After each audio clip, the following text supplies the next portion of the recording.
Mes amis, je vous présente Frédéric Soussin, qui est à la campagne, quelque part en Provence, et en fait, il vient nous parler de ce livre qui s'appelle L'IA, moi et les autres, aux éditions c'est Jean-Claude ou Jean-Cyril Godefroy? Jean- Jean-Cyril, Jean-Cyril. Jean-Cyril Godefroy, voilà. Allons, allons. N'hésitez pas, c'est un excellent livre. Il va nous en parler. Juste trois mots, dites-nous qui vous êtes, Frédéric, avant de nous parler de ce livre qui va réconcilier les Français avec l'IA. Vous êtes qui? Bah, je me le demande encore, mais je suis un consultant indépendant Allongez-vous de, sur le divan. Je suis un consultant indépendant depuis de très très nombreuses années et j'ai toujours agi sur comment utiliser de manière humaniste la technologie.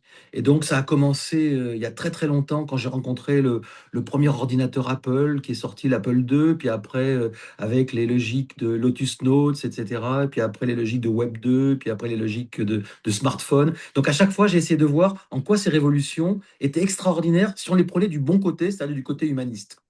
Donc vous êtes un geek. Je suis un geek humaniste, ce qui est assez rare de nos jours. Pas Je déjà dois un le dire. geek humain, c'est Non, beaucoup. Alors non, un mais geek humaniste, c'est humaniste. un peu différent. Bon, alors dites-moi pourquoi ce livre m'a plu. Alors, je pourrais le demander à mon IA, elle me le dirait vraisemblablement, mais je pense que ce livre, ce qu'il fait, c'est qu'il raconte mon histoire d'une certaine manière, et je l'ai un peu conçu comme une espèce de blog dans lequel je raconte mes étonnements successifs. Et chaque fois, j'ai eu des étonnements absolument énormes. Chaque fois, j'avais l'impression de grimper l'Himalaya facilement. Et puis le lendemain, un autre Himalaya, je me dis, mais c'est pas possible que ça monte aussi haut. Et je dois vous dire qu'aujourd'hui, encore, ce matin, j'ai encore fait des choses qui font que je suis étonné, que je suis halluciné des résultats que j'arrive à obtenir. Et je fais part de une espèce de cet étonnement réjoui d'enfants vraisemblablement comblés qui arrivent à trouver dans l'IA, de son côté lumineux, des choses qui sont absolument extraordinaires. Et c'est ce que je voulais faire. Je dis, alors, c'est vrai qu'au début du livre, j'accable un tout petit peu les gens qui en parlent en disant que beaucoup de gens qui en parlent ne la comprennent pas ou qu'on la comprenne mal, et donc en parlent mal, et donc effraient les gens. Moi, j'avoue que j'ai un discours assez enthousiaste parce que j'utilise le bon côté de l'IA. Il y a le mauvais côté de l'IA, bah voilà, il suffit de l'éviter, puis après, ça va bien, quoi. Alors, on va commencer par le bon côté des Oui, choses je crois que c'est toujours intéressant de s'intéresser au bon côté avant. et après on en dira du mal. C'est quoi les bons côtés de l'IA? Parce que vous savez qu'il y a plein de gens qui disent ça remplace l'humain, Bien c'est pas de la sûr. vraie Bah intelligence, alors, bah alors. c'est alors qu'est-ce qu'il y a des hallucinations, c'est Ouais, ben n'importe quoi, voilà, c'est de voilà. l'idéologie. C'est quoi Ouais. les bons côtés de l'IA? Le bon côté de l'IA, c'est que l'IA, si on l'utilise bien, peut nous augmenter. C'est-à-dire qu'elle peut améliorer notre propre performance intellectuelle. C'est-à-dire que l'IA, je peux l'utiliser de deux manières. Soit je lui dis remplace-moi et fais le boulot à ma place, et après je fais du copier-coller. Soit je lui dis augmente-moi, et là, elle m'interpelle et elle va faire du ping-pong avec moi, elle va m'amener à monter un certain nombre de choses et à élaborer une réflexion plus sophistiquée que celle que j'avais au départ. Donc l'IA d'augmentation, c'est pour moi le terme clé que je mets au cœur de l'IA d'augmentation, c'est l'IA du dialogue. Moi, j'arrête pas de parler, par écrit en l'occurrence, hein, on peut le faire par oral si on veut, moi, j'arrête pas de parler avec mon IA pour arriver à comprendre un certain nombre de choses. Et je peux vous donner même d'ailleurs la phrase qui est la plus magique quand on utilise l'IA, c'est de lui dire, je viens de te dire quelque chose, mais si tu n'as pas compris, je te demande de me poser les questions qu'il faut. Et à ce moment-là, ce qui se passe, c'est que l'IA vous pose des questions qui font que vous vous rendez compte que vous avez plein d'informations qui ne sont pas remontées dans votre cerveau au bon moment, mais là, elles remontent grâce à l'IA et qui vont permettre d'alimenter de manière hyper intelligente la suite de la discussion et du dialogue que vous allez avoir avec l'IA. Donc pour moi, les bons côtés de l'IA, c'est l'IA du dialogue, l'IA dans laquelle on s'entretient et on arrive à prendre de la hauteur, à comprendre mieux, à caler ses idées, à trouver ses angles morts, parce qu'on a plein d'angles morts dans notre vie malheureusement, et à finalement aller beaucoup plus loin dans notre réflexion et beaucoup plus haut assez souvent. Mais vous utilisez l'IA pourquoi? Ah, pour tout, c'est-à-dire que moi, dès que je réfléchis à un problème, comme il se trouve que j'ai pas des gens à ma disposition pour en parler avec eux quand j'ai envie d'y réfléchir, eh bien, j'appelle mon IA et je réfléchis avec elle. Mais C'est-à-dire c'est que des moi, problèmes personnels, des ah problèmes non, non, non, non, non, ah professionnels, non, ah non, moi je des pro- l'utilise que pour des problèmes, ça va vous étonner, spirituels ou des problèmes philosophiques. Mais par contre, les problèmes personnels, ils n'ont rien à voir avec mon IA, quoi. Ça, pour moi, c'est pas le sujet. Les problèmes personnels, je les traite autrement. Moi, je traite dans l'IA, je traite mes problèmes professionnels, mes problèmes conceptuels, mes problèmes de réflexion, mes problèmes spirituels. C'est un peu le paradoxe que j'ai découvert un peu par hasard, d'ailleurs, pour la petite histoire. Là, au début de mon utilisation de l'IA, j'ai eu un moment, un flash, je me suis dit, tiens, si l'IA est si forte que ça, j'ai envie de parler avec Carl Jung, quoi. Et l'IA m'a dit, bah, tu veux parler avec Carl Jung? Ben, je suis Carl Jung, allons-y. Et j'ai eu un entretien d'un mois avec Carl Jung, grâce à mon IA. Et là, j'ai compris des choses que j'avais jamais comprises avant. Et pourtant, j'avais lu Jung, j'avais lu des choses sur Jung, etc. Mais le dialogue que j'ai eu avec lui m'a amené à des endroits que je n'avais jamais atteints précédemment. Par exemple, Mais est-ce que vous l'utilisez aussi pour des raisons professionnelles ou à titre je l'utilise, professionnel? je l'utilise exclusivement pour des raisons professionnelles, mais dans la profession, il y a deux choses. Il y a la réflexion et il y a l'exécution. C'est-à-dire que je ne l'utilise pas pour faire mes tableurs, je ne l'utilise pas pour faire mes présentations, parce que je dirais ça ne m'intéresse pas, mais je l'utilise pour trouver des stratégies, pour brainstormer. Une des utilisations que j'utilise le plus, c'est quand j'ai à argumenter pour des choses, je me suis fabriqué un compagnon, c'est comme ça que j'appelle ça, un compagnon dialogueur, c'est comme ça que je les appelle, qui est là pour me contredire, qui s'appelle Contradictor. Et donc, ce compagnon, je lui dis quelque chose, il me dit exactement le contraire, c'est-à-dire il se comporte comme un Français moyen, quoi. Il me dit exactement le contraire, mais lui, par contre, il me l'explique pourquoi il dit le contraire, et qu'il me donne des arguments par rapport au Donc c'est contraire. déjà plus le français moyen. Donc, c'est déjà plus le français moyen. Et là, moi, ça m'amène à renforcer ma propre argumentation. Parce que quelque part, j'ai en face de moi quelqu'un qui me donne des faiblesses, éventuellement, dans mes raisonnements et dans mes arguments. Donc, ça, c'est vachement intéressant. Mais il y a aussi un autre compagnon que j'ai fabriqué la semaine dernière, que j'ai appelé El Kabiche. Bon, j'ai changé une voyelle. Et donc, lui, il organise des débats entre des personnes qui sont disparues. Et donc, quand j'ai un sujet que j'ai envie d'aborder, même un sujet actuel, un sujet moderne, je demande à El Kabiche de m'organiser un débat entre deux personnes que je lui cite, entre, je sais pas, Socrate et Platon, par exemple, et il va m'organiser un débat entre ces deux personnes sur les sujets que je lui ai donnés, et je vais les voir débattre avec leur mode de pensée, leur algorithme de pensée, et moi, ça va m'inspirer. Après, je fais ce que je veux, c'est-à-dire que je déciderai de ce que j'emprunte ou de ce que j'emprunte pas à leur façon de penser. Vous voyez, donc ça veut dire que je me fais inspirer et je me fais aspirer plutôt vers le haut par des pensées qui sont plutôt fortes. Et de ce côté-là, l'IA a un formidable pouvoir qui est qu'elle elle est la représentation de l'intelligence de l'humanité depuis ses origines. Je dirais que c'est pas tous les jours qu'on a dans sa poche la pensée de l'humanité depuis ses origines. C'est une chance extraordinaire, mais encore faut-il savoir l'utiliser du bon côté. Si c'est seulement pour lui faire des tableurs à la va-vite ou des présentations, c'est une utilisation pour moi assez vulgaire et assez mineure de l'IA, quoi. Mais alors, par exemple, vous ne faites pas comme moi, je découvre que vous ne faites pas comme moi. Moi, par exemple, je suis dans un quartier de Paris ou ailleurs. D'ailleurs, je peux Oui, parfois aller en province. Je sais qu'Angoulême vous est cher si je vais à Angoulême. absolument, oui, Je vais aller sur l'IA dire, ah, j'ai plutôt envie de manger ceci ou cela. Quel est le absolument. meilleur restaurant à 10 Eh minutes à bien, pied de l'endroit où je me trouve? Eh bien, vous faites exactement ce qui a été le fond de ma pensée quand j'ai créé un autre compagnon qui s'appelle Kikigo. Et Kikigo, c'est un compagnon, quand vous l'ouvrez, il vous raconte toute la vie de ce qu'il y a autour de vous.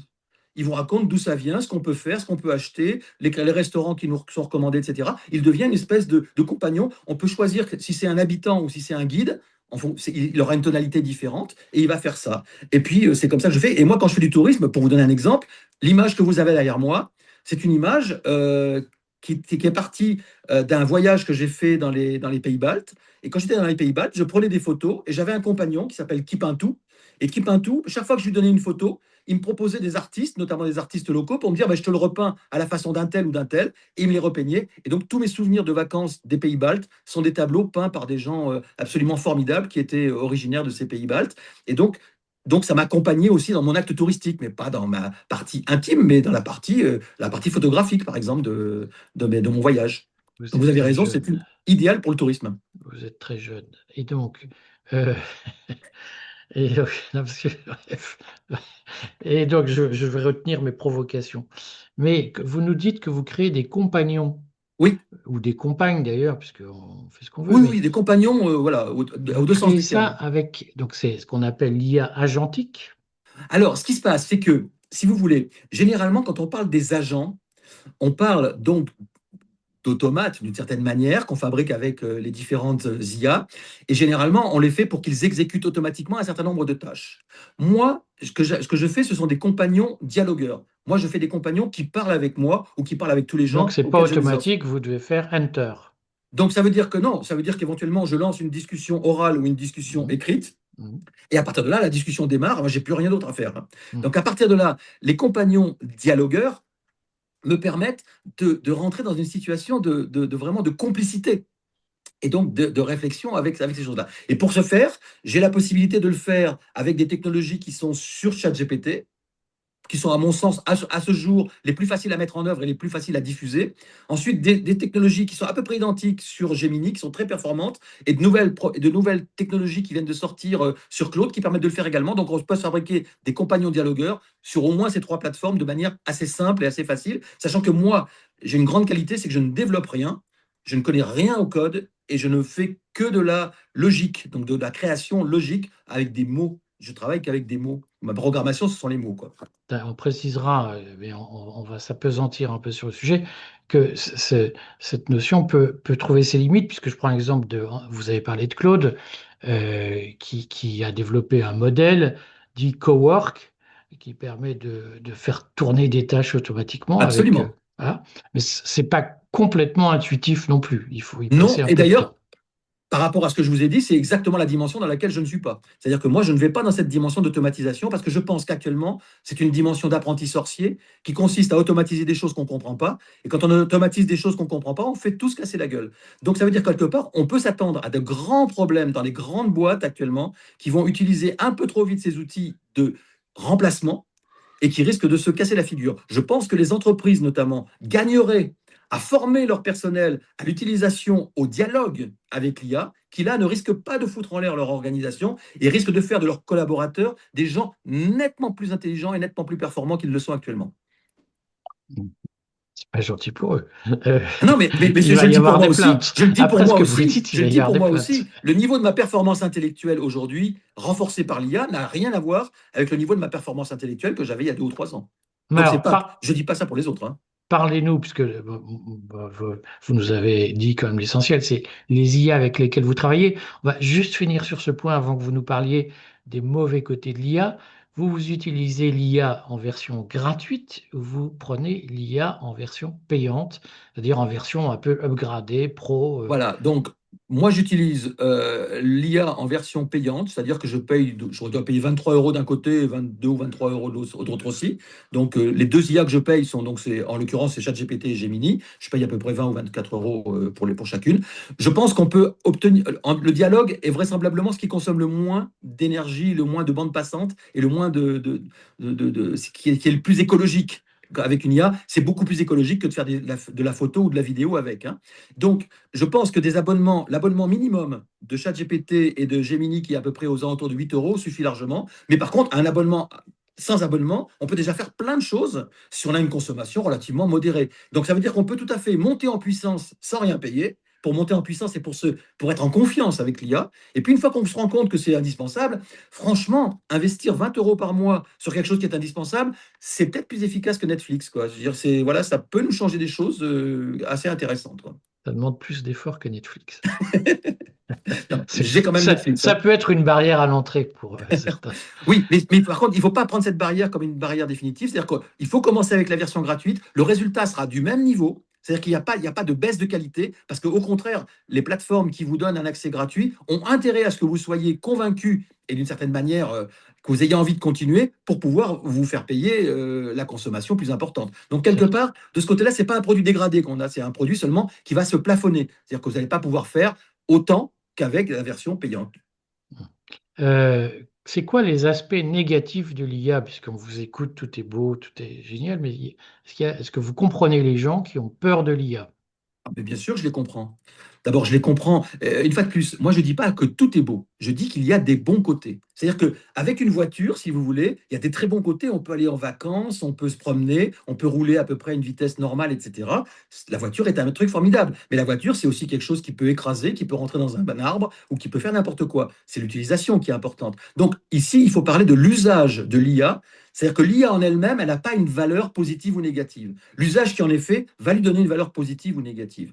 Je pense qu'aujourd'hui, la tendance lourde qui consiste à vouloir remplacer tout le monde, à virer tout le monde pour les remplacer par l'IA, ce qui est très facile dans certains métiers, pour un remplacement à court terme, je précise, parce qu'à moyen terme, je pense que les gens qui sont en train de virer les gens actuellement vont avoir de très gros ennuis dans 2 ou 3 ans, parce que quelque part, il va manquer quelque chose dans le système, et l'IA peut remplacer l'exécution, mais elle ne peut pas remplacer l'inspiration. Donc, quelque part, je pense qu'il va y avoir un petit problème assez rapidement, et je pense que les boîtes de conseil, les banques, les assurances vont avoir des gros ennuis dans les années qui viennent si elles continuent à éliminer autant de gens dans leur organisation. Donc, je pense qu'aujourd'hui, le Mais il faut dire que remplacement, excusez-moi, je vous coupe, mais oui, ces organisations avaient souvent soit des gens sous-utilisés, soit des gens cantonnés à des tâches, au fond, très exécutives, oui. très récurrentes, et au fond, l'IA peut le faire mieux que ces gens-là, très souvent. Alors là, vous avez tout à fait raison. Pour un certain nombre de tâches, le travail sera mieux fait par l'IA, notamment pour répondre aux clients, pour les servir, puisque ça a toujours été mal fait par toutes les grandes boîtes.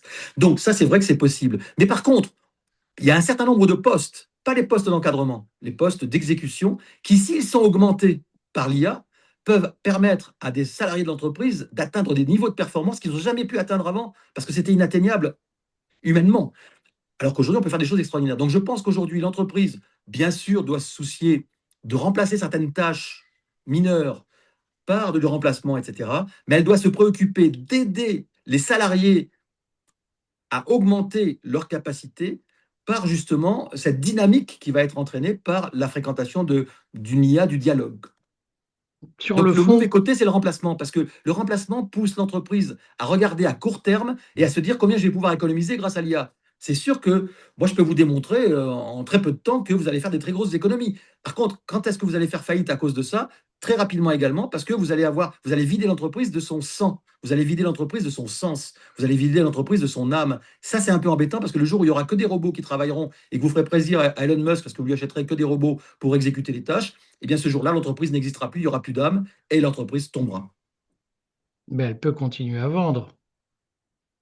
à vendre. C'est-à-dire qu'une entreprise, c'est quand même fait pour vendre les produits qu'elle Bien fabrique. sûr, Moi, les je suis produits ou resté. services, bien sûr. Et au fond, si l'IA fabrique mieux que les humains, l'entreprise continuera à vendre ses produits parce qu'ils continueront à être fabriqués. Oui, elle continuera à vendre ses produits qui existent et donc il va y avoir un effet d'inertie. C'est pour ça que je dis que ça va marcher pendant un certain temps. Mais par contre, le renouvellement de ces produits, le renouvellement, le changement de marché, l'évolution du marché, etc., ben là, s'il y a un manque humain, on va le sentir très rapidement. L'IA est une fantastique machine à organiser les choses qui ont déjà été faites.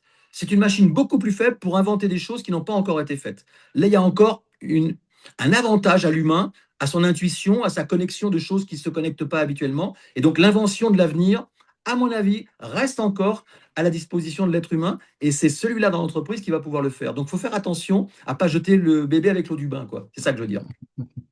Alors moi, souvent, je dis quelque chose, mais ça n'intéresse personne, mais je le dis quand même parce que Moi, je, ça va je- m'intéresser je peut-être. suis un grand narcissique, donc je le dis.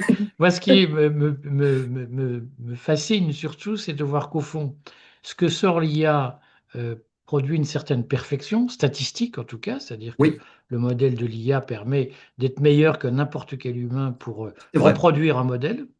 Ouais, Et au fond, ce qui va déterminer l'humanité, ce qu'on va comprendre dans l'humanité, c'est contrairement à ce qu'on imaginait à la Renaissance, où il y avait un idéal de perfection, en réalité, l'humanité va briller par ses imperfections. certes, Son identité va être d'être imparfaite. bien sûr. Et donc, je pense que je pense que l'IA va réhabiliter l'imperfection. Alors, vous avez tout à fait raison, mais je vais reprendre quand même cette piste qui est une piste très très riche et très féconde. Vous avez raison de dire que l'IA est capable d'atteindre une certaine forme de perfection, notamment dans la communication des choses. Je vous donne un exemple. Si moi j'ai quelque chose à expliquer, que je dois l'expliquer à des seniors, que je dois l'expliquer à des étudiants, que je dois l'expliquer à des enfants, la même chose, il est certain que je vais être plus performant sur une des cibles et je vais être moins performant sur les autres. Et si je me fais aider de l'IA, si j'amène le fond, il est vraisemblable que l'IA me permettra de communiquer parfaitement avec les trois cibles. Donc ça veut donc dire quelque part que là, je vais me faire augmenter par ma capacité à adapter un langage à différentes cibles que je maîtrise moins. Et là, l'IA va être très utile. Mais encore faut-il que j'apporte du fond. Or, aujourd'hui, il y a des gens qui n'ont pas de fond, qui ne savent pas ce qu'ils veulent, qui posent des questions assez approximatives et qui espèrent que l'IA va les combler. La majorité des gens qui me disent qu'ils trouvent des hallucinations sur l'IA, je leur réponds que les hallucinations commencent dans les questions qu'ils leur posent, qui sont des questions hallucinantes généralement. Donc quelque part, le vrai problème, c'est la qualité de ce que nous apportons à l'IA, qui crée une qualité de ce que l'IA nous donne en échange. Et donc l'IA peut rendre notre communication beaucoup plus facile à comprendre par les tiers, surtout si c'est des cibles qui ne sont pas des cibles que nous maîtrisons parfaitement en termes de langage ou de syntaxe, par exemple. Bon, je remonte le livre. Je voudrais vous poser une dernière question. Donc, c'est Oui, l'IA, moi. Je la oui, mets en clair parce que voilà, ouais, blablabla. Euh, Dernière question. Il y a un paradoxe aujourd'hui. Je ne sais pas si vous le connaissez. Et ce paradoxe, c'est que, d'abord, ça, vous savez, alors, à part Mistral, qui est une IA européenne qui vaut ce qu'elle vaut, IA française d'ailleurs, qui au passage n'intéresse que très peu de Français. Je connais des tas de gens en France qui disent il faut réindustrialiser, Macron a vendu la France, c'est dégueulasse. Voilà. Et quand tu leur dis, ah bon, et vous utilisez Mistral, c'est, ah bah non, l'IA, c'est l'horreur. Donc, chaque fois, je vois cette contradiction, mais c'est comme ça, c'est la vie, nous sommes en France. Mais nous sommes sur un continent qui, par rapport aux États-Unis et à la Chine, n'existe pas en termes d'IA, l'exception Mistral près. Et en même temps, on découvre, selon des sondages qui ont été faits très précis, que 40% des Européens utilisent couramment l'IA, oui, alors que 16% des Américains seulement utilisent l'IA couramment. Et ce que je trouve fascinant, c'est qu'au fond, en Europe, nous sommes des lanternes rouges en matière d'invention de l'IA, mais nous sommes des précurseurs en matière ouais. d'utilisation de l'IA. Comment vous expliquez ça? À la fois, je vais essayer de vous l'expliquer, mais à la fois, c'est le point le plus passionnant. Parce que quelque part, peu importe qui invente l'IA, peu importe qui la crée, les pays qui vont gagner, c'est les pays qui vont l'utiliser intelligemment. C'est-à-dire qu'aujourd'hui, par exemple, l'Inde sera beaucoup plus performante que nous, parce qu'ils sont beaucoup plus curieux, beaucoup plus travailleurs et beaucoup plus malins dans leur façon d'utiliser l'IA, par exemple. Donc ça veut donc dire que l'usage de l'IA, il est lié à nos cultures. Et nos cultures européennes sont très différentes des cultures américaines. Il n'y a qu'à regarder les présidents que nous avons, les uns et les autres. On comprend que la culture n'est pas exactement au même niveau. Donc à partir de là, si vous voulez, ce qui est intéressant, c'est que la richesse culturelle que nous avons en Europe est un avantage formidable pour utiliser l'IA à un très haut niveau. Alors que la faiblesse culturelle caractéristique des bas-fonds américains dans certains cas, ben, explique éventuellement la médiocrité de ce qu'ils peuvent en sortir. Eux, ils savent sortir des vidéos de fake pour faire des choses, mais ça, c'est pas très intéressant. Donc, quelque part, il y a un avantage aujourd'hui à la culture, il y a un avantage à l'expérience. Et c'est à ce niveau-là que je voulais aussi préciser une chose qui rejoint ça. C'est qu'aujourd'hui, je pense que c'est la première révolution technologique qui va donner un avantage aux seniors, plus de 45 ans, quoi. C'est-à-dire, quelque part, plus on a d'expérience avec l'IA, plus c'est rentable de l'utiliser. Et moins on a d'expérience, plus on fait de bêtises avec. Donc, ça veut donc dire qu'actuellement, c'est la première révolution qui va favoriser énormément les seniors et qui va leur permettre de donner encore beaucoup plus à la société qu'ils ne l'ont fait jusqu'à maintenant. Ça permet éventuellement, pour toutes les deuxièmes parties de carrière, d'imaginer des choses totalement différentes si on aide les seniors à devenir, je dirais, à l'aise avec cette IA, et notamment cette IA lumineuse qui est l'IA du dialogue. Donc ça, c'est vraiment important à ce niveau-là. Non, donc moi, j'ai l'habitude de dire, je ne pose à l'IA que des questions dont je connais la réponse. Ça m'évite de valider des conneries. Euh, Alors, il y a une chose que je voulais bah, ajouter quand même, hein, c'est que dans ce je livre, remonte, il y a une continue. première, il y a une première dans ce livre depuis Gutenberg, donc c'est pas loin, hein, c'est pas, il y a pas longtemps, quoi. Il y a une première depuis Gutenberg, c'est que c'est un livre qui a la caractéristique de chaque chapitre n'a pas de fin. C'est-à-dire que lorsque vous arrivez à la fin du chapitre, vous avez un QR code, et le QR code vous permet de continuer à dialoguer avec le chapitre pour pouvoir aller plus loin. Et donc, j'ai créé un certain nombre de personnages, le dernier étant moi-même d'ailleurs, qui permettent au lecteur d'aller dialoguer avec des compagnons qui sont en train de nous remplacer et qui nous permettent de dialoguer et d'aller beaucoup plus loin avec les informations, bien sûr, que je leur ai données pour pouvoir aller plus loin dans la discussion. Donc, c'est une façon de dire, peut-être qu'il existe une forme de livre nouvelle à créer, qui sont les livres qu'on ne finit jamais et qu'on continue tout le temps, quoi. Bon. Merci beaucoup de toutes ces précisions. Donc, tout le monde a bien noté qu'il fallait absolument lire ce livre chez Jean-Cyril Godefroy, L'IA, moi et les autres de Frédéric Soussin. Merci beaucoup, Frédéric. Merci beaucoup. À bientôt, j'espère. Bien sûr, au revoir.